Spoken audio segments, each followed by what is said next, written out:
First item on our agenda here is the financial plan.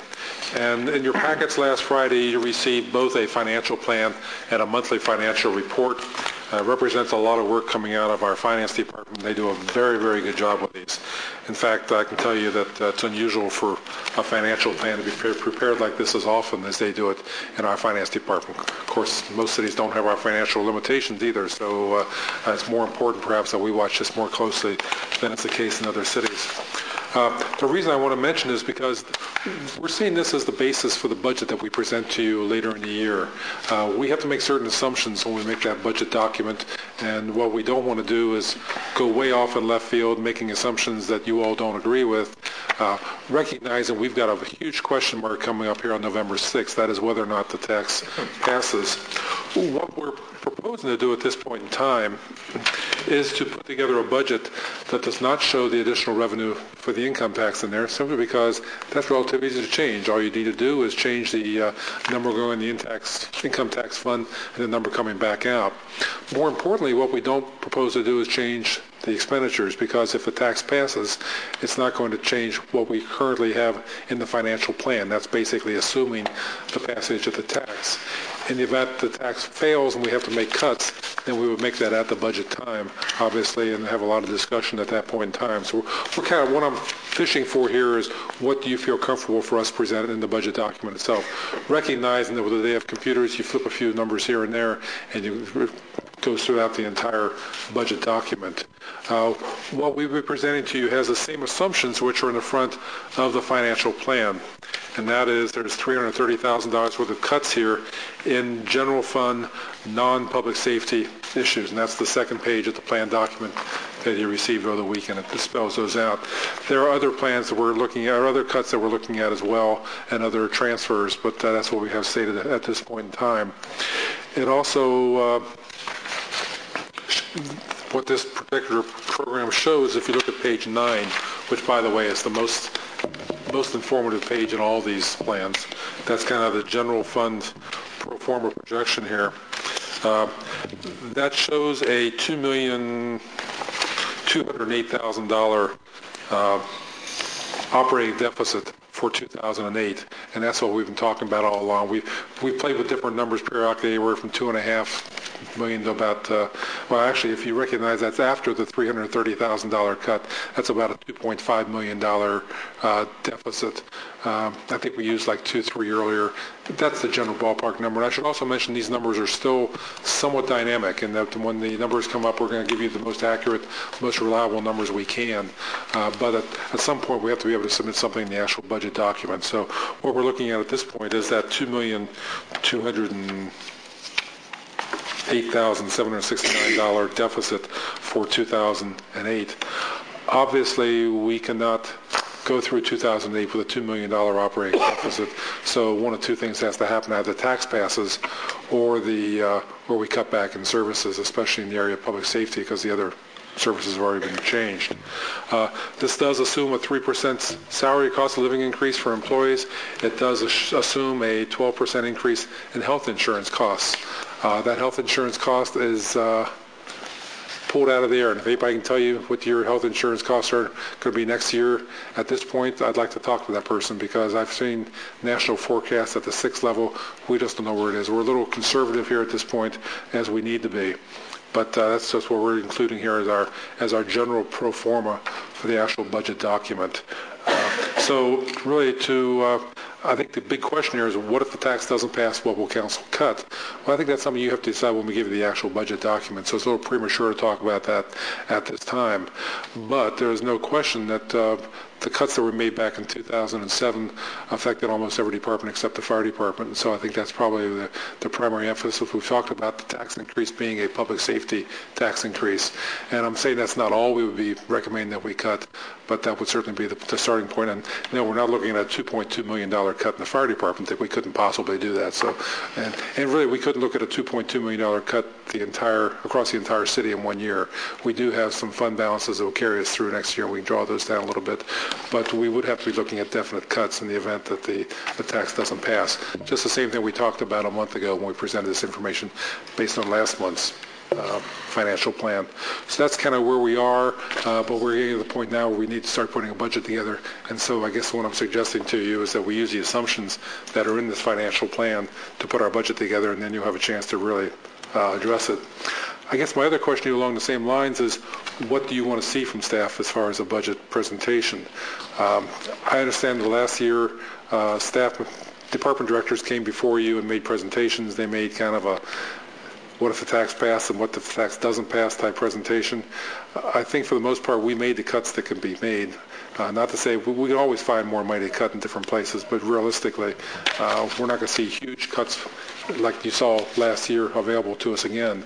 So I don't know that there's a lot of value in having a dog and pony show here where we bring department heads in and talk to you about their budgets, unless you particularly want to see that. I guess what I would suggest is that we put together a budget document that reflects the best we can do with the least number of cuts necessary, recognizing again the public safety versus non-public safety side of things, and then let you evaluate that. But I don't want to deprive any of you the opportunity to ask questions, pursue this thing, and do whatever else you want to do. So I guess I'm looking for some direction from you. First of all, are my assumptions okay as far as going ahead with the budget document?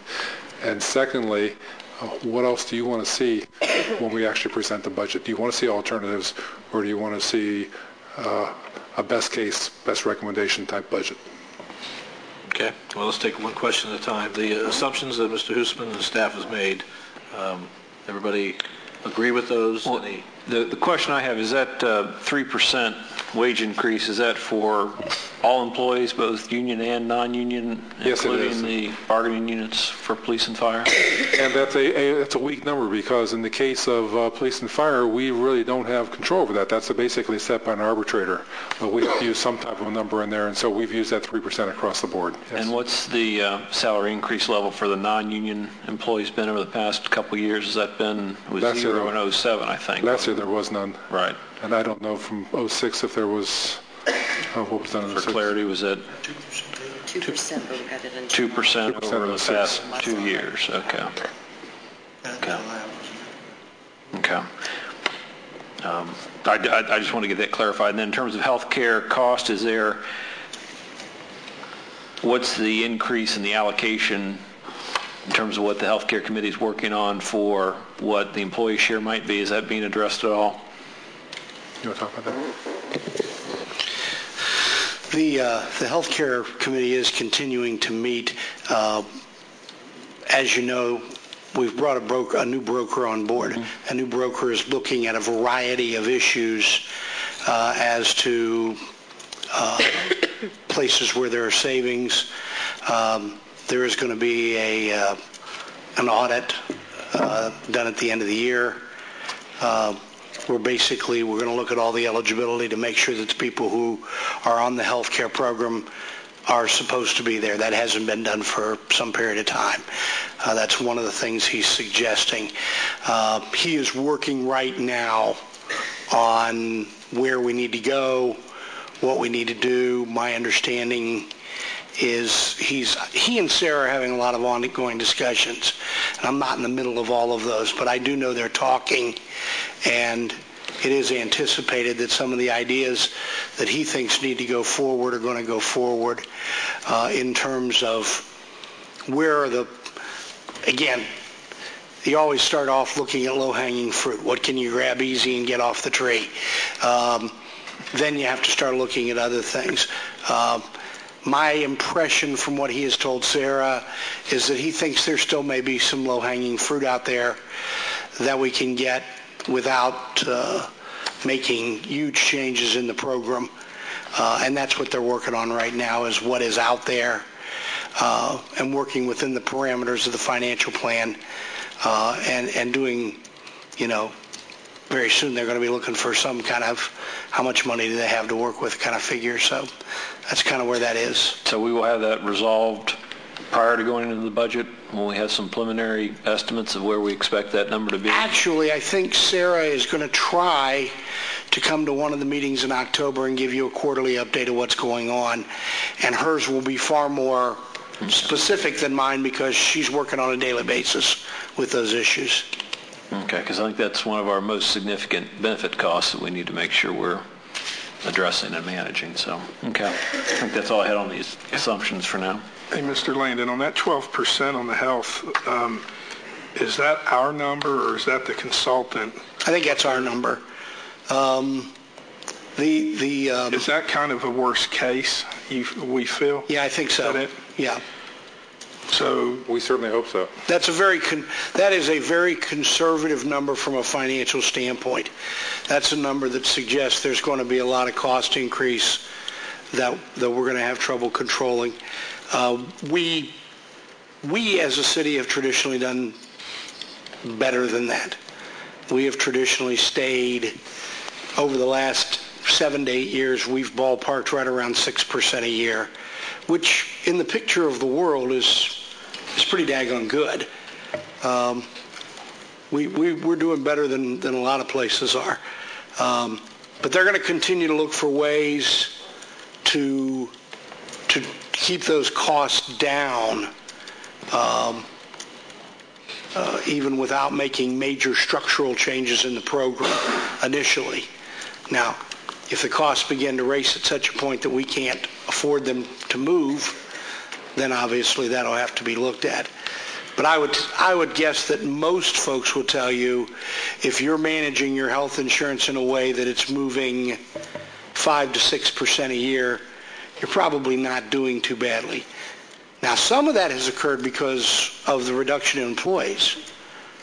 We've lost somewhere between 50 and 75 employees over the last 4 or 5 years through the reductions that we've made in staffing. And taking people off your health insurance certainly is a cost savings. They come all the way off. So some of that is there. So there's things to be done.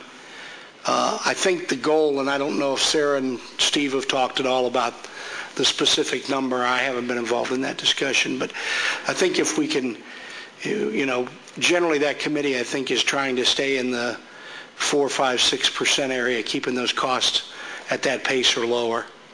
So it's possible that we are going to save some money off of that 12%. It's possible you won't get to the 12%, but yeah, you have to plan for worst case scenarios, particularly when you're self-insured, because we don't have control as you would when you're paying a premium. A premium, you know what the premium is, you pay it and you're done.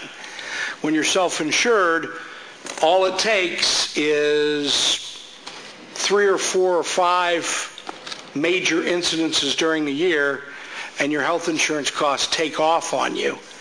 And the system kind of plans for some of that, but you can have abnormal years both ways, and you just don't know what's going to happen. So I think conservative financial planning says you put the number at high. If you come in under that, you're only better off than you expected to be. I agree. That's the softest number in here. I mean, we have the least capability of predicting that of any number in here, so we've been conservative. Also, keep in mind what you're really doing is talking about how much money you're paying from the general fund into a separate fund. It doesn't affect how much we actually are spending out. What we're doing here is how much we're spending into that fund out of the general fund. And so it is a soft number. And will we have a better idea of it before budget time? I don't know. Hopefully. Thank you. Okay, anything else on the assumptions? Okay, the other question concerning how we want information about the budget, that's just to give you some direction. And I've been all over the place on this. I mean, I've been in cities where we spend an entire day looking at every item on the agenda. Frankly, we don't have a whole lot of money in this budget there's not a lot of discretion in this budget at this point. I mean, pretty much anything you do here, you're going to be cutting out a program or knocking something, cutting out a service that we want. But in some cities, the council wants to go through every line item and discuss it with each department and look at alternatives.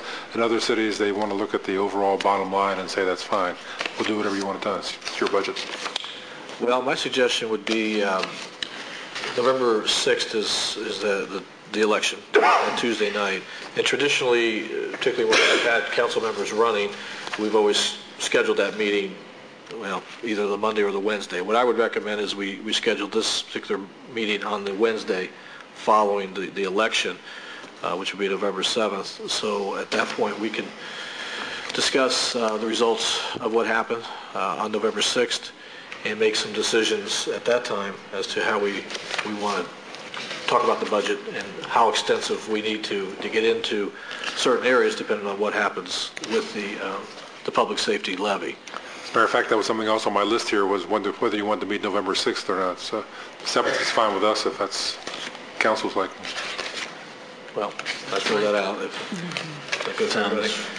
Reasonable. Okay, so we'll meet November 7th, and I think at that point we'll need to come to that meeting prepared to talk about how we want to structure the next few meetings in November, depending on what happens. Yeah, and well, leading up to that, I'd prefer, given that we've got the public safety levy on the ballot, I mean, that's where the major spends are in our budget.